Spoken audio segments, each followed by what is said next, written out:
Hola, hoy vamos a estudiar un par de ejemplos de movimientos en los cuales la aceleración no es necesariamente constante, sino que puede ir variando en el tiempo. Espero que te sirvan para entender los movimientos rectilíneos en general. Por ejemplo, cuando se diseña el funcionamiento de un ascensor en un edificio de muchos pisos, se tiene en cuenta que el movimiento será más agradable si se logra que la aceleración varíe suavemente en los arranques y en las frenadas. Otro ejemplo será el segundo de este video. Un movimiento con esas características es típico del comportamiento de muchos sistemas. Empecemos repasando algunos conceptos generales de cinemática. Si conocemos la evolución de la posición en función del tiempo, ya sea a través de la ecuación horaria o bien por una tabla de valores de tiempo y posición que se pudieron haber obtenido haciendo mediciones en un experimento, podemos dibujar el gráfico X versus T. Por definición, sabemos que la velocidad en cada instante puede obtenerse analíticamente calculando la derivada de la posición en función del tiempo en ese instante. Claro, cuando disponemos de la ecuación horaria. O bien, calculando la pendiente de la recta tangente. En el gráfico a la derecha, arriba, ves parte de las rectas tangentes en t igual a 0,5 segundos y en t igual a 2,5 segundos. Como la aceleración es la derivada de la velocidad, podemos proceder del mismo modo para su cálculo. Te invito a que después de ver este video, vuelvas a estos gráficos y trates de determinar los intervalos de tiempo en que el móvil avanza, aquellos en que retrocede. También fíjate en qué intervalos se mueve acelerando y en cuáles lo hace frenando. En otras ocasiones, inicialmente conocemos la evolución de la aceleración en función del tiempo, Newton mediante. En esos casos, debemos proceder en sentido inverso. De la aceleración obtener la velocidad y de esta la posición. La operación matemática a usar será la inversa de la derivación, que no es otra que la integración. En la fórmula de arriba la ves representada con un símbolo que es una S alargada. La ecuación horaria de velocidad consta de dos términos. El primero es la velocidad en cierto instante. En este caso es t igual a 0, pero puede ser cualquiera. Aquí la velocidad en t igual a 0 vale 1 metro por segundo. Por lo tanto, el gráfico comienza a partir del punto de abscisa 0 segundos y ordenada 1 metro por segundo. El segundo término da cuenta de las variaciones que tendrá la velocidad como consecuencia de la aceleración. Se calcula analíticamente usando la integral o bien gráficamente calculando el área entre comillas, como hemos visto en MRV, encerrada entre el eje de los tiempos, el gráfico de la aceleración, desde el tiempo inicial hasta el tiempo que nos interesa. Por ejemplo, entre 0 segundos y 4 segundos, la aceleración es negativa. El área es negativa. Y entonces la velocidad disminuye hasta un valor mínimo a los 4 segundos. Analiza por tu cuenta los intervalos de 4 segundos a 8 segundos, de 8 segundos a 10 segundos y de ahí en adelante. La posición en función del tiempo se obtiene a partir de la velocidad por el mismo procedimiento. Nuevamente necesitamos conocer la posición en cierto instante para comenzar el gráfico. Aquí hemos supuesto que en t igual a 0 la posición es 2 metros. Ahora te invito a que hagas un análisis lo más detallado posible de este movimiento. Bueno, en realidad después de terminar de ver el video. Primer ejemplo de cálculo. En este caso sabemos que la ecuación horaria de posición es una función polinómica de tercer grado. Por lo tanto, no puede tratarse ni de una MRU ni de una MRV. Para obtener la velocidad y la aceleración usaremos la derivación. En la parte inferior tenés algunas reglas de derivación. El símbolo prima, que ves ahí, representa la operación de derivación. La primera regla establece que la derivada de la suma de dos funciones es la suma de las derivadas de cada una. La segunda dice que la derivada de una constante por una función es igual a la constante multiplicada por la derivada de la función. La tercera se usa para derivar cualquier potencia natural de la variable, y la cuarta indica que la derivada de la constante vale 0. La quinta y la sexta están ahí indicadas para derivadas de funciones trigonométricas, pero no las necesitaremos para este ejercicio. Aquí hemos usado las herramientas mencionadas en la diapositiva anterior. Fíjate, para obtener la velocidad hemos considerado los 4 términos de la fórmula de posición. La derivada de t al cubo es 3t al cuadrado. La de menos 5t al cuadrado es menos 10t.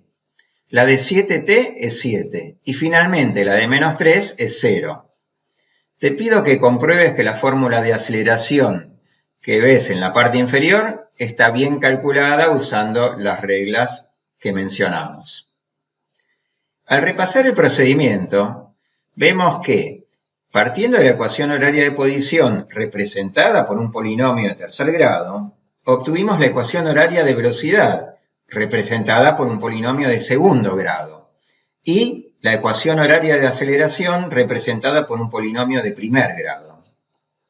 En general, si tratamos con expresiones polinómicas, la fórmula de la velocidad será un polinomio de grado inferior en una unidad a la fórmula de posición, y la fórmula de aceleración será un polinomio de grado inferior en una unidad a la fórmula de velocidad. Vemos aquí los gráficos de posición, velocidad y aceleración, uno encima del otro, para poder relacionar mejor el comportamiento de las distintas magnitudes cinemáticas y hacerlo en realidad en forma simple. En este caso, la aceleración se expresa como un polinomio de primer grado, función lineal, cuyo gráfico es una recta. Fíjate, el coeficiente principal, estaba en la diapositiva anterior, es 6 metros sobre segundo al cubo. Luego, la pendiente de la recta debe ser positiva. La velocidad está expresada como un polinomio de segundo grado, función cuadrática, cuyo gráfico es una parábola. Ya sabemos cómo hallar los puntos en que el gráfico cruza el eje de los tiempos y cómo calcular las coordenadas del vértice. Con estos elementos podés dibujar la parábola en forma aproximada. Mirá, en el instante t igual a 5 tercios de segundo, la aceleración es nula. Al observar el gráfico de velocidad, verificamos que la pendiente de la recta tangente en t igual a 5 tercios de segundo vale 0. A la derecha de la pantalla anoté los intervalos de tiempo en que cada una de las magnitudes cinemáticas es positiva o negativa. Chequéalo por tu cuenta. Fíjate, en los instantes en que se anula la velocidad, el gráfico de la posición tiene recta tangente con pendiente nula. El móvil cambia el sentido del movimiento 2 veces. De 0 a 1 segundo avanza, o sea, se mueve en el sentido positivo del sistema de referencia. En 1 segundo cambia el sentido del movimiento. De 1 segundo a 7 tercios de segundo retrocede, o sea, se mueve en el sentido negativo del sistema de referencia. En 7 tercios de segundo cambia el sentido del movimiento y finalmente a partir de 7 tercios de segundo avanza continuamente. Una manera de hallar los intervalos de tiempo en que acelera y aquellos en que frena consiste en analizar conjuntamente los gráficos de velocidad y de aceleración. Cuando ambas magnitudes tienen el mismo signo, el móvil está acelerando. Y cuando tienen signos opuestos, está frenando. Te pido que revises los intervalos de tiempo y las conclusiones que escribí y te fijes si son correctos. Otra forma de determinar los intervalos de tiempo en que el móvil acelera y aquellos en que frena es a través del estudio de la rapidez, que es el módulo de la velocidad. Podríamos decir que es una forma más conceptual de determinar intervalos donde acelera e intervalos donde frena. Gráficamente, podemos tomar el gráfico de velocidad y simplemente reflejar, o sea, sería dibujar el simétrico en los intervalos de tiempo en que la velocidad es negativa, reflejar respecto del eje horizontal, claro. Como el móvil está acelerando, cuando la rapidez está aumentando y está frenando cuando la rapidez está disminuyendo, la determinación de los intervalos es inmediata a partir de la observación de este gráfico. Había quedado pendiente, en cierto modo, yo lo había dibujado, pero vos te preguntarás cómo hizo para lograr la construcción del gráfico de posición en función del tiempo. Recordamos que la ecuación horaria de posición está representada por una función polinómica de tercer grado. ¿Cómo podríamos dibujarla? No es tan fácil. Aquí estás viendo el gráfico de la velocidad en función del tiempo. El punto inicial del dibujo que queremos hacer tiene abscisa 0 segundos y ordenada menos 3 metros. La velocidad es positiva en el intervalo de 0 segundos a 1 segundo. ¿Disminuye su valor? Sí, pero siempre es positiva. Por lo tanto, en este intervalo, el móvil avanza y lo hace hasta el instante 1 segundo. Reemplazando en la ecuación horaria, obtenemos que la posición en 1 segundo es 0 metros. Ahí ya tenemos el segundo punto destacado del dibujo. En el intervalo de tiempo, desde 1 segundo hasta 7 tercios de segundo, aproximadamente 2,33 segundos, la velocidad es negativa. En consecuencia, el móvil retrocede. Reemplazando 7 tercios de segundo en la ecuación horaria de posición, obtenemos menos 32,27 de metro, aproximadamente menos 1,18 metros. Con estos datos dibujamos el tercer punto notable del dibujo. A partir de 7 tercios de segundo, la velocidad es positiva y el móvil avanza continuamente. En este punto que hemos dibujado, la posición es mínima respecto a los puntos que la rodean, y en el anterior es máxima respecto a los puntos que la rodean. Fíjate que si te pidieran analizar el intervalo de 0 segundos a 3 segundos, la posición mínima no se produce en ninguno de esos instantes, sino que es en t igual a 0 segundos, y la posición máxima al final del intervalo, que sería 3 segundos.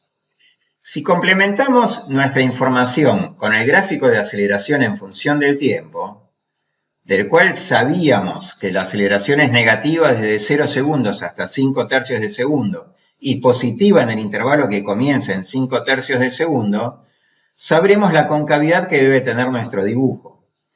Tiene que ser cóncavo hacia abajo, como normalmente decimos una carita triste, hasta 5 tercios de segundo, y cóncavo hacia arriba, vendría a ser como una carita alegre, desde 5 tercios de segundo en adelante. Este es nuestro segundo ejemplo. Aquí partimos del conocimiento de la aceleración en función del tiempo. Sabemos que para determinar un único movimiento, necesitamos conocer de antemano los valores de la posición y la velocidad en un cierto instante. Aquí supondremos que a los 0 segundos la posición es 1 metro y la velocidad 0 metros por segundo, o sea que parte del reposo. En este ejemplo, la aceleración tiene una fórmula trigonométrica. Más adelante, en la unidad dinámica, estudiaremos en detalle movimientos de este tipo. Son conocidos con el nombre de movimientos oscilatorios, armónicos, simples. Aquí nos piden hallar las ecuaciones horarias, representarlas gráficamente y una descripción de algunos aspectos del movimiento. Para nuestro ejemplo, necesitaremos la integración para obtener la ecuación horaria de la velocidad y luego la ecuación horaria de la posición. A la izquierda de la pantalla ves algunas herramientas que pueden ser de utilidad. Las dos primeras son bien generales. Expresan que la integral de la suma de funciones es igual a la suma de las integrales de cada función y que una constante que multiplica dentro de la integral puede extraerse como factor que multiplica la integral. En las fórmulas numeradas de 3 a 5, observarás que aparece un término con el símbolo C mayúscula que se llama constante de integración. Veamos cómo hacemos para determinar esa constante para cada una de las ecuaciones horarias. Usando las fórmulas 2 y 3, a partir de la expresión de la aceleración llegamos a la fórmula de velocidad.